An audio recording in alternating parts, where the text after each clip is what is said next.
matinale se poursuit sur la Sen TV, première télé urbaine du Sénégal. Rebonjour à vous tous et bienvenue dans ce journal polémique sur la date du référendum. L'ONG 3D se félicite qu'on ait déjà connu la période de la tenue, mais selon son administrateur Moundia Cissé, il faut éviter de se focaliser sur la question. Selon lui, au-delà du mandat du référendum, le référendum plutôt doit être l'occasion pour poser des actes allant dans le sens de faire des réformes institutionnelles fortes. Moundia Cissé ici avec Kassal Kebeta. Selon le professeur Ismaël Major Fall, qui est ministre conseil à la présidence de la République, le référendum se tiendra courant premier trimestre du mois de l'année. Donc on s'en félicite déjà de connaître la date du référendum. Et c'est un signal fort parce que c'est une façon de restaurer les valeurs. Secondo, il faut se dire que politiquement c'est très fort qu'au Sénégal qu'on envisage de réduire la durée du mandat. Mais ce qu'il faut éviter, c'est cette forte focalisation qu'il y a sur la durée du mandat. Parce que le référendum ne doit pas se circonscrire au mandat du président de la République. Le référendum, je crois, c'est l'occasion pour poser des actes forts allant dans le sens de consolider nos institutions, allant dans le sens de faire des réformes institutionnelles très fortes.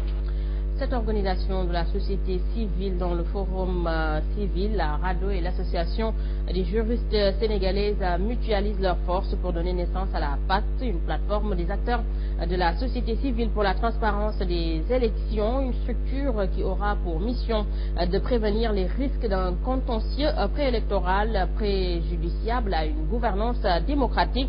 Et la cérémonie de lancement a eu lieu hier dans l'après-midi et c'était en présence de notre reporter Lady Menda. Des ingrédients sont réunis et peuvent conduire notre pays à la situation du 23 juin. L'AGS constate et tire la sonnette d'alarme. L'opposition ne veut pas dialoguer avec le pouvoir. L'opposition s'est radicalisée en train de mener des actions. Elle est même jusqu'à dire qu'elle serait prête à même déstabiliser le pouvoir qui est en place. Nous avons vu aussi que la demande sociale s'est vraiment accrue. Face à cette situation, la société civile se mobilise et se prépare pour les élections qui se profilent à l'horizon. C'est d'ailleurs tout le sens de la PACT, plateforme des acteurs de la société civile pour la transparence des élections. D'instaurer le dialogue entre l'opposition et le pouvoir. Il y a aussi le référendum dont on nous parle, on ne sait pas. Il y a aussi relativement un flou par rapport à la date des élections présidentielles. Et tout cela, ça énerve les acteurs politiques. Le directeur des élections de magnifier le rôle de la société civile. Selon lui, cette plateforme va apporter une plus-value dans la pacification du processus électoral. Un facteur d'équilibre. Il travaille dans l'observation politique. Pour ce qui concerne la médiation politique, ce n'est pas seulement pendant les moments de tension, mais c'est de manière presque quotidienne. Cette plateforme qui regroupe 7 organisations de la société civile compte œuvrer pour la transparence du processus électoral. Des activités de sensibilisation sont également prévues en vue de rehausser le taux de participation des élections qui est de 52%. Lady Mendao, les partis politiques ont une grande responsabilité concernant les tensions notées souvent sur les questions électorales. Des propos du directeur chargé de la bonne gouvernance, Ibrahima Adem, appelle ainsi à plus de formation des militants qui montrent des fois un manque de maturité dans les débats politiques. Il s'exprimait en marge de cette cérémonie de lancement de la PAT. Ces propos ici recueillis par notre reporter.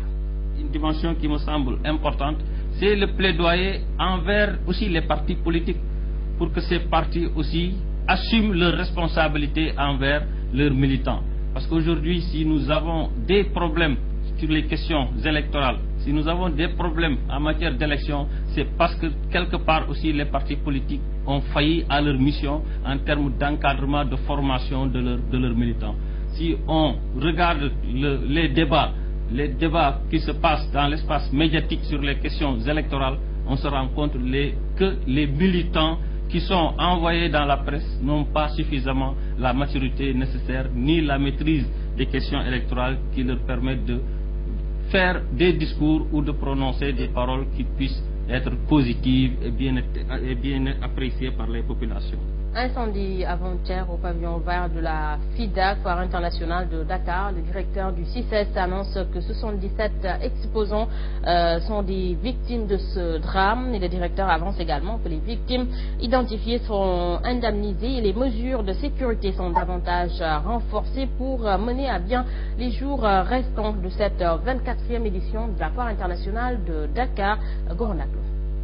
Après l'incendie qui a ravagé le pavillon vert du CICES, une enquête ouverte pour connaître l'origine de ces flammes selon le directeur du CICES qui avance que plus de 70 exposants sont déjà victimes de ces incendies.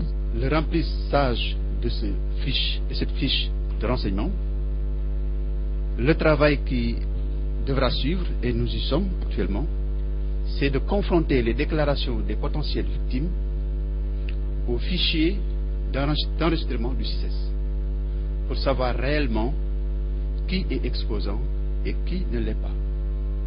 Ce travail est en cours et nous espérons bien que demain, ce travail va connaître sa fin.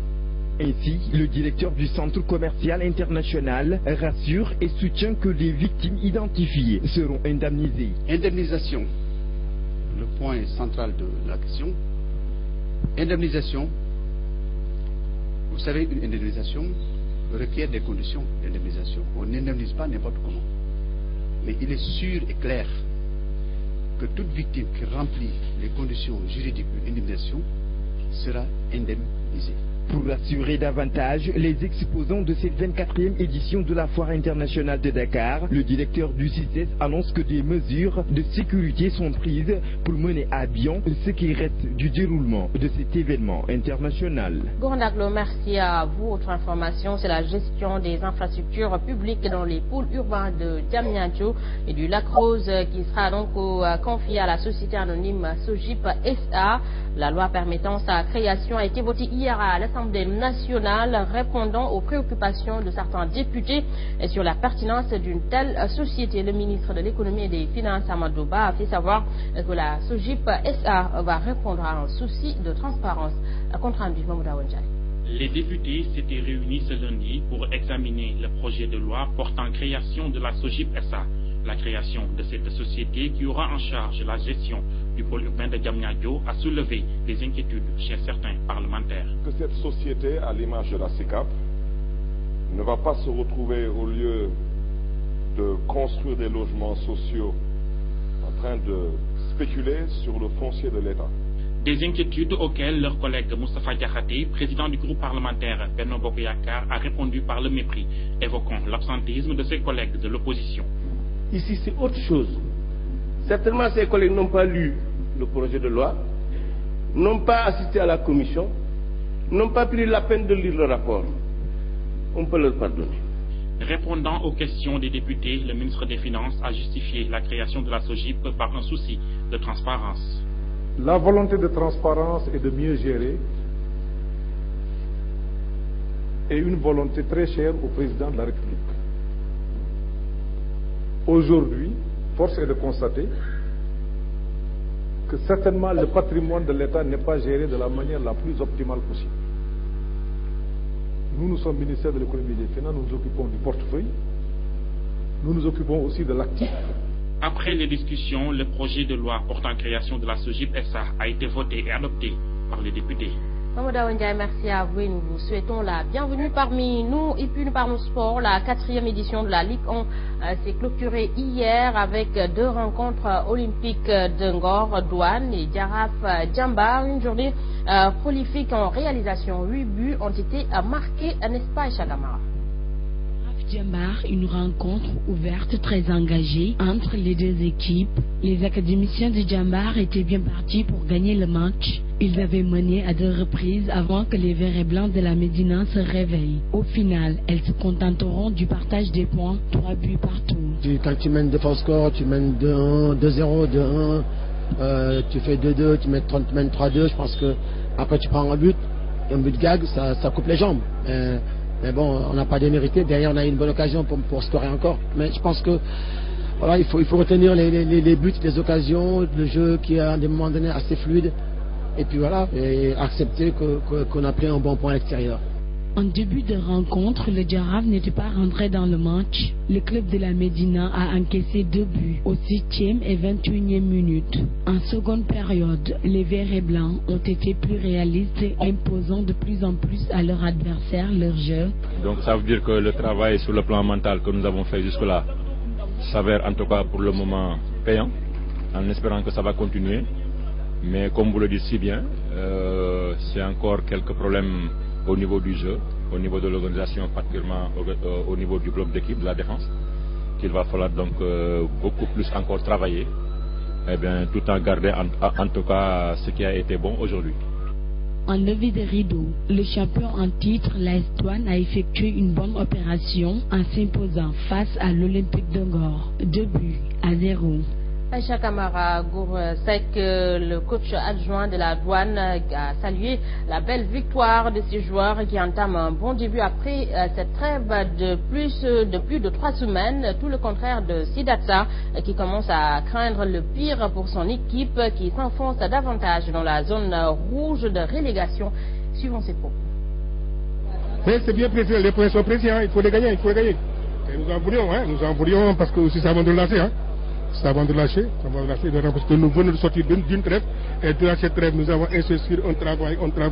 Conséquent pour pouvoir nous améliorer, mais nous sommes sur la voie. Non, il y a des craintes, parce que comme le constat est là, je pense que quand on doit prendre 12 points, on en prend 2, c'est des doutes, le doute commence à s'installer, mais je pense que sur le plan mental, nous sommes assez costauds pour essayer de retravailler, pour mettre en place encore une bonne organisation. Et nous ouvrons le chapitre de l'actualité internationale au Burundi. Les réactions se poursuivent après les 3 jours de violence qui ont fait au moins 87 morts au Burundi. La communauté internationale demande plutôt l'ouverture d'un dialogue avec toutes les parties de la société burundaise. Des discussions en vue de ce dialogue sont déjà en cours depuis juillet sous une médiation ougandaise avec des résultats timides jusqu'ici. Toujours sur l'international au Mali, l'hôtel Radisson de Bamako va rouvrir ses portes ce mardi après l'attaque terroriste du 20 novembre dernier revendiquée conjointement par Al-Qaïda ou Maghreb islamique et son allié Al-Mourabitoun qui a fait 21 victimes. Il a donc fallu s'activer pour effacer les traces de l'attaque et remettre l'hôtel à neuf afin de pouvoir à nouveau accueillir les clients. Voilà, messieurs, dames, c'est ici que se referme ce journal. À vous tous, merci d'avoir suivi. Merci à toute l'équipe technique et l'équipe rédactionnelle qui ont participé à la réalisation. L'info en continue sur la première télé urbaine du Sénégal, 7h30, Mamba Ndiaye, Ahmed Edera vous retrouve pour la revue des titres en Wolof. À 7h45, c'est le journal. Et tout de suite, c'est un coach s'installe dans Saint-Jim. Quant à moi, je vous retrouve à 13h pour le flash d'information. Bon réveil matin à tous et bonne journée. Au revoir.